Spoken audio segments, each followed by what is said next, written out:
Assalamualaikum warahmatullahi wabarakatuh. Izin memperkenalkan diri, nama saya Yulia Roslina dengan PEM 2478265 dari Prodi Teknologi Rekayasa Internet jurusan Teknologi Informasi.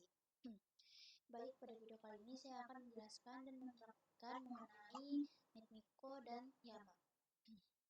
Nah, jadi di episode ini tujuan kita itu untuk memahami perbedaan Paramiko dan NetMiko, lalu kita akan menggunakan YAML untuk menyimpan informasi perangkat, dan kita akan mengintegrasikan YAML dengan script Python berbasis NetMiko. Kita masuk ke penjelasan Paramiko terlebih dahulu. Jadi Paramiko ini tuh adalah sebuah semacam library Python yang digunakan untuk melakukan koneksi SSH ke perangkat lain. Lalu Paramiko ini tuh tidak punya fitur khusus untuk perangkat jaringannya, jadi perintahnya itu masih diketik manual dan outputnya pun harus dipersaring sendiri. Nah, lalu lebih fleksibel jika digunakan untuk mengakses server umum. Lalu untuk perbedaan Paramiko dan NetMiko sendiri,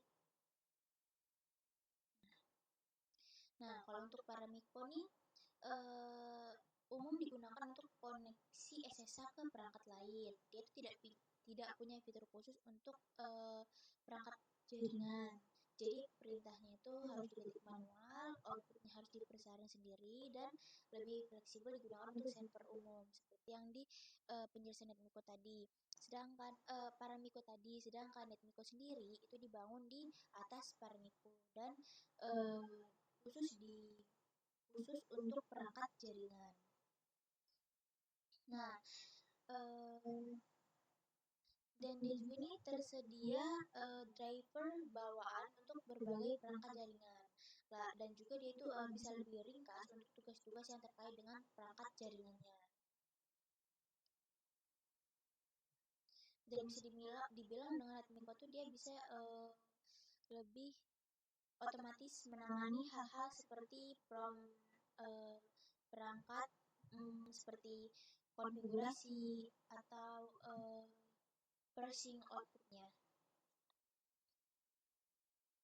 Nah, untuk perbedaan kode Paramiko dan NetMiko sendiri, nah kalau untuk Paramiko, dia itu biasanya harus seperti ini, koneksi SSH dari Paramiko, lalu harus tunggu output, lalu harus persaring manual.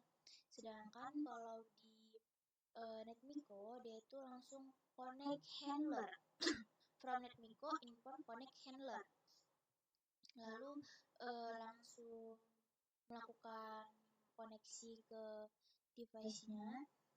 Jadi NetMiko tuh langsung mengerti mode enable, habis itu konfigurasi dan struktur prompt-nya itu seperti apa gitu. Sedangkan kalau Paramiko ini masih perlu secara manual gitu dianya.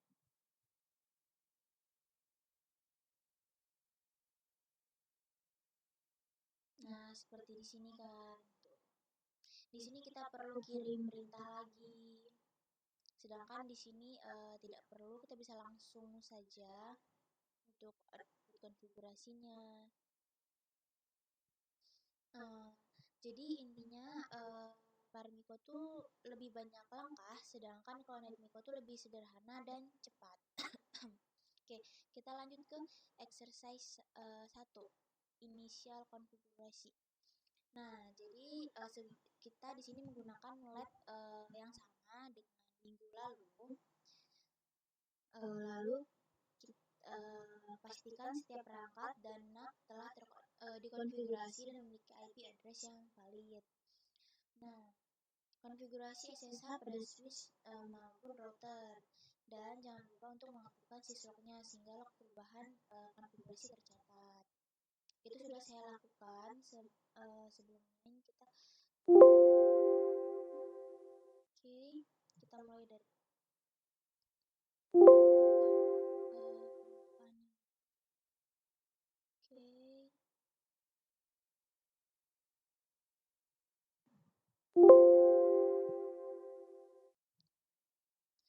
untuk exercise 1 ini sudah lakukan. Saya menggunakan lab yang pertama dan saya juga sudah memastikan perangkat NAT telah dikonfigurasi dan memiliki IP address. Lalu kita konfigurasi SSH maupun switch itu sudah, dan syslognya juga sudah saya aktifkan. Nah, lalu kita akan konfigurasi switch dan router dengan NetMiko. Nah, jadi di exercise kedua ini kita akan pastikan NAC terhubung ke internet dengan cara ke Docker, kita ping 8 oke, ter. Nah, dia jika keluar seperti ini berarti sudah terhubung ke internet. C, lalu nah, kita install NetMiko menggunakan pip. Sebelumnya sudah menginstal NetMiko-nya, jadi kita bisa lanjut saja. Dan di sini kita akan membuat script Python dengan NetMiko Python 3.9 atau lebih untuk mengkonfigurasinya. Nah, jadi di sini sudah membuat filenya ya. Di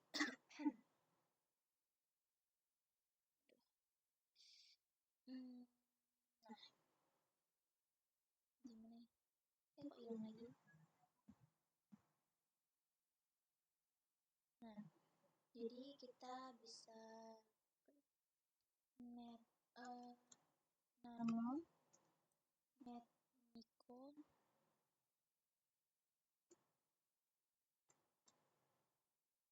PY. Nah, jadi di sini kita akan membuat script Python dan itu berisi untuk switch bisa membuat VLAN 10 dan routernya mengaktifkan interface loopbacks-nya. Nah, jadi di sini tuh kita seperti tadi from NetMiko import connect handler. Nah, jadi ini adalah data perangkat saya, di sini data router dan ini ada data switch-nya. Nah, ya. Nah, dan daftar perangkatnya itu ada router switch. Untuk konfigurasinya,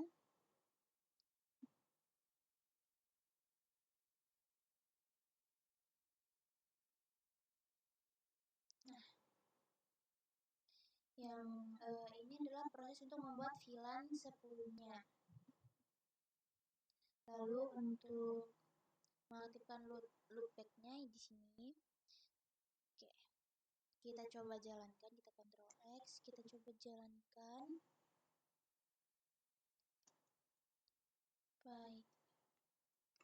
Python 3.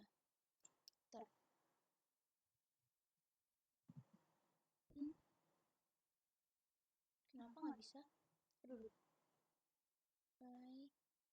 Oh, typo, ada kesalahan pengetikan ternyata. Python 3. Aduh. Ini aturannya tidak ada nah. Oke, sudah berjalan.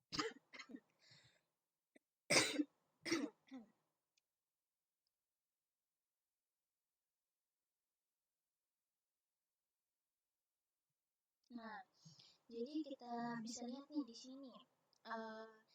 Pertama nih, menghubungkan ke routernya dulu, lalu mengkonfigurasi router mengaktifkan loopback-nya. Ini.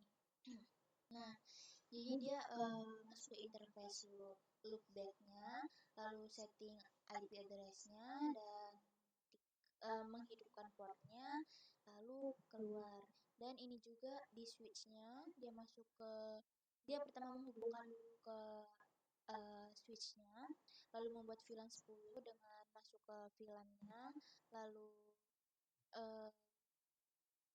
namanya itu NetMiko VLAN, dan keluar dan berhasil dibuat. Jadi sudah ada 10 VLAN di switch-nya. Oke, selanjutnya kita kecilkan dulu. Introduction to YAML. Nah, jadi YAML itu adalah format data common readable atau digunakan dalam network automation seperti Ansible. Nah, jadi YAML ini tuh mudah dibaca, ditulis, dan cocok dengan struktur data seperti list dan dictionary. Di sini juga dia tuh mendefinisikan alur kerja otomatisasi dan datasetnya, misalnya seperti daftar VLAN-nya itu. Nah, untuk YAML XML dan JSON itu mewakili struktur yang sama seperti list dan key value. Nah, kalau YAML ini tuh lebih mudah dibaca dan sering digunakan dalam automation tools karena dia tuh tidak terlalu banyak tanda-tandanya kalau untuk YAML. Nah, ya struktur YAML. Nah, jadi kalau di YAML ini kan dia list berisi 4 item dengan tipe string. Nah, kalau di JSON itu biasanya kita perlu tanda kutip untuk setiap listnya itu. Sedangkan kalau di YAML dia tuh hanya perlu tanda min untuk untuk menentukan item tersebut adalah list. Nah, untuk dictionary-nya itu dia kalau di JSON dia biasanya ada tanda kurung, lalu tanda petiknya lagi. Jadi dia tuh lumayan banyak tanda-tanda, sedangkan kalau di sini tuh dia lebih simple. Nah, dan juga dia berisi pasangan key value dengan tipe campuran. Dan juga list pada YAML itu dapat berisi tipe campuran, ada string, integer, boolean, dan list. Oke, kita lanjut YAML versus JSON. Nah, YAML sama JSON itu tuh sama-sama untuk menyimpan data, dan yang membedakannya itu adalah tampilannya saja. Nah, kalau YAML itu kan dia lebih mudah dibaca karena tidak pakai kurung kurawal kan. Nah, sedangkan JSON itu lebih lebih ketat, dan itu lebih formal karena lebih banyak digunakan di komputer. Jadi dia tuh banyak tanda-tanda. Jadi ya seperti perbedaan di sini tidak terlalu banyak tanda kurung kurawal atau tanda petik, sedangkan di JSON itu tuh termasuk lumayan banyak tanda mulai dari kurung kurawal, tanda petik, kurung kotak. Ya, seperti itu. Dan YAML juga sering dipakai di automation tools, sedangkan JSON itu banyak digunakan di APA dan data exchange. YAML in Python. Nah, untuk membaca dan memparsing file YAML pada program Python menggunakan library PyYAML. Dan contoh kodenya itu seperti ini, import YAML with example YAML. Nah, ini adalah contoh kodenya. Oke. Nah, di exercise 3 kita tuh akan menyimpan informasi router dalam file YAML. Nah, jadi pertama kita akan membuat file device YAML yang berisi informasi utama dari router seperti di bawah sini. Oke, kita coba salin dulu. Ya. Kita masuk ke dalam ini lagi, kita naruh ya nggak mau ketik. Oke, kita masuk lagi ke sini, enter, YAML, kita enter. Nah, jadi di sini adalah berisi device saya. Jadi di sini ada router dan di bawahnya ada switch. Oke, kita ke slide sini.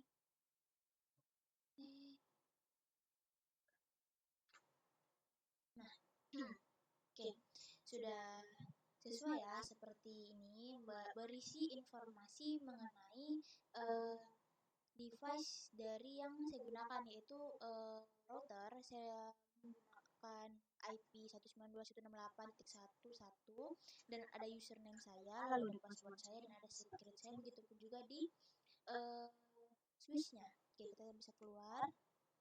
Nah, selanjutnya membuat Python script untuk mengakses router menggunakan file YAML dan mengirimkan sebuah perintah sederhana YAML. Pastikan library PyYAML telah terinstall. Ya, oke. Nah, ini adalah salah satu contohnya ya. Oke, saya juga punya kode untuk mencoba mengeceknya. Kita coba cek dulu ya.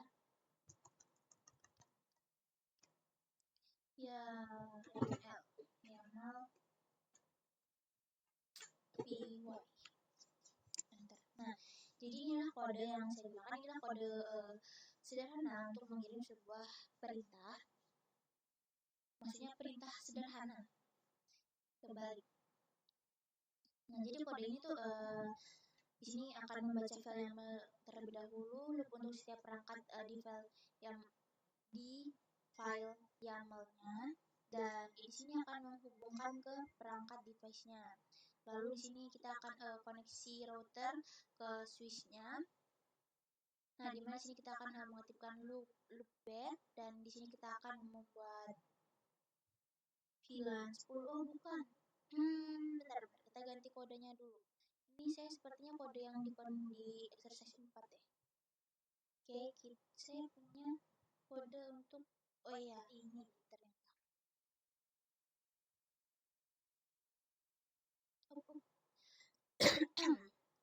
C,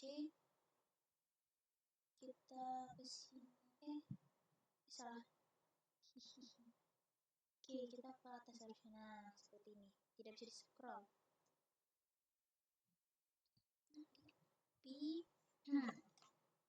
Oke. Jadi di sini kita pertama akan membaca file YAML-nya dulu, yaitu dari device YAML tadi yang sudah kita buat, dan akan mengambil device pertama dari routernya dan akan menghubungkan ke perangkat routernya, dan akan menampilkan show IP interface briefnya. Oke, kita coba ya, kita Ctrl X, enter. Kita coba jalankan.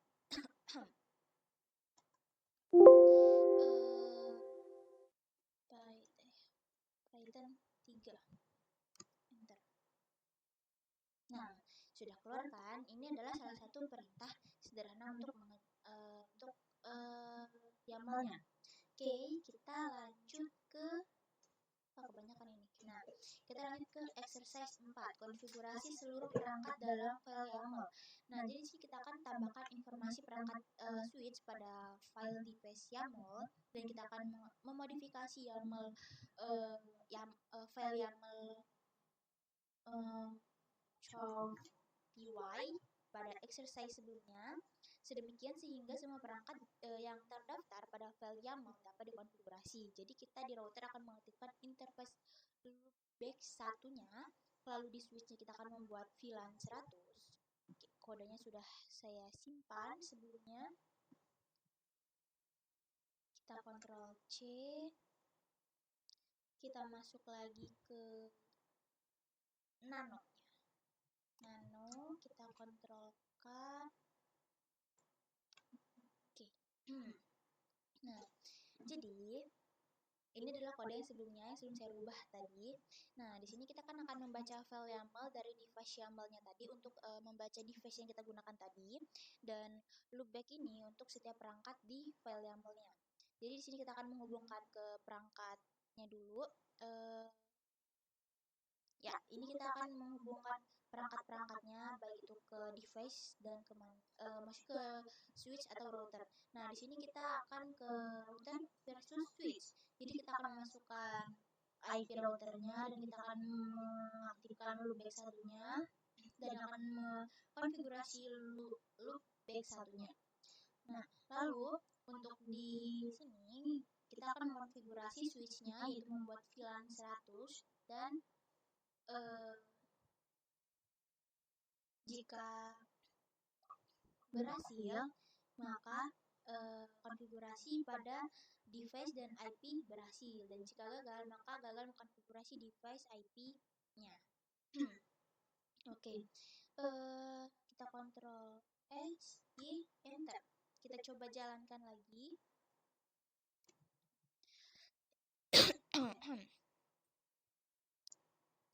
Oke, kita sudah di sini kita sudah menjalankannya kan, Python 3 YAML. Di sini kita pertama menghubungkan perangkatnya ke IP routernya dulu, lalu kita mengkonfigurasi router dan mengaktifkan loopback satunya. Di sini terlihat tuh interface loopback 1, kita masukkan IP address, no shutdown, and then konfigurasi pada IP ini berhasil, IP router berhasil. Dan begitu juga pada perangkat switchnya nih. Dia pertama membuat VLAN, masuk dulu dalam konfigurasi, lalu dia membuat VLAN 100 dan nama VLAN-nya VLAN NetMiko, dan setelah itu konfigurasi pada switch sudah berhasil. Bagaimana jika kita membuat perubahan pada YAML-nya? Apakah tetap berjalan ataukah tidak? Kita coba ke device YAML-nya. Nano device YAML. Kita coba ganti di routernya. Kita ganti username-nya. Username-nya kan Yuli123, kita hapus 123-nya. Kita Ctrl X, Y, Enter.